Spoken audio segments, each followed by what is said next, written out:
তার মধ্যে পিতামাতাকে সম্মান দেওয়া, পিতামাতার সঙ্গে সদাচরণ করা, পিতামাতার সঙ্গে ভালো ব্যবহার করা, এটা একটা সবথেকে উৎকৃষ্ট ইবাদত। প্রথম ওয়াক্তে নামাজ পড়া, দ্বিতীয় নাম্বার হলো জিহাদ করা, আর এই পিতামাতার সঙ্গে ভালো ব্যবহার করা। এই তিনটি ইবাদত বন্দি পৃথিবীর যত ইবাদত আছে তার থেকে উত্তম বলা হয়েছে। তিনজন ব্যক্তি দোয়া করলেই কবুল হয়ে যায়। একজন ব্যক্তি মুসাফির ব্যক্তি, দ্বিতীয় নাম্বার হলো রোজাদার ব্যক্তি, তৃতীয় নাম্বার হলো পিতা মাতা যদি আপনার জন্য দোয়া করে দেয়, সেই দোয়া বিফল যায় না। দোয়া করার সঙ্গে সঙ্গে আল্লাহ রাব্বুল আলামিনের আরশ মহল্লায় লাভ করে। সকল বলে সুবহানাল্লাহ। সম্মানিত উপস্থিতি, পিতামাতা কোন পীর সাহেবের দরবারে দৌড়ে বেড়ান আপনি? কোন পীর সাহেবের দরবারে দৌড়ে বেড়ায়?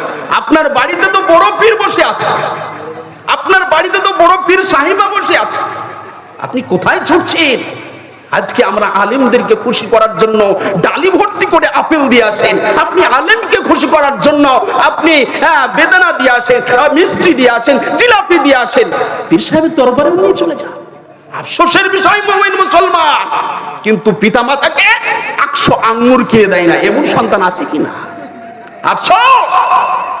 সারা পৃথিবীর বুকে যত পীর সাহেব আছে, যত আলেম আছে, যত হাফেজে কোরআন আছে, সবাই যদি 100 বার কোরআন মাজিদ খতম করে আপনার একটা গিলাসের পানিতে যদি ফু দেয়, আর আপনার মা যদি খালি বিসমিল্লাহ বলে ফু দেয়, ওই সঙ্গে সঙ্গে আপনার জন্য কার্যকর আপনার মায়ের ওই বিসমিল্লাহ বলে ফু দিয়া পানিটা খেলেই আপনার সব থেকে কাজ হবে। সকল বলে সুবহানাল্লাহ।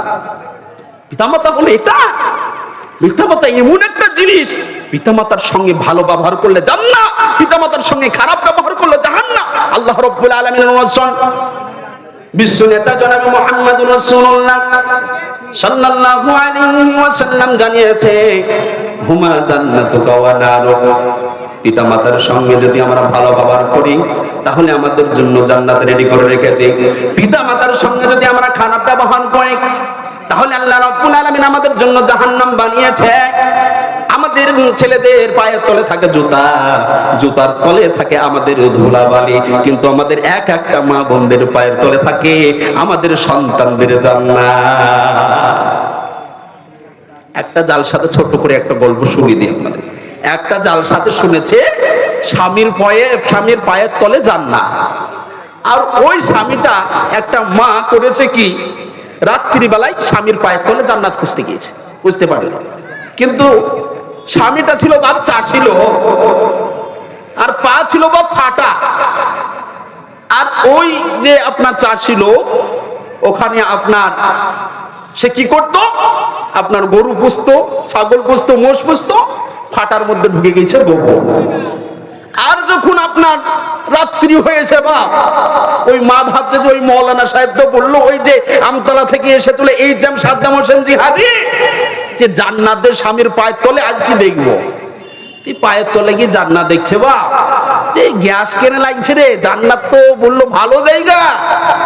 তো বাপ এইরকম করে আমরা যেন মা বাপের পায়ের তলে জান্নাত খুঁজতে যাব না, জান্নাতের মায়ের খেদমত করতে হবে, মা বাপকে ইহসান করতে হবে, মা বাপকে ভালোবাসতে হবে, মা বাপের যেগুলো প্রয়োজন মেটাতে হবে, তবেই তো আপনি জান্নাত পাবেন।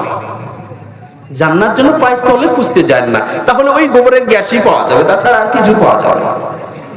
সম্মানিত মুসলমান, মা বাপ দোয়া করে দিলে সঙ্গে সঙ্গে কবুল হয়ে যায়।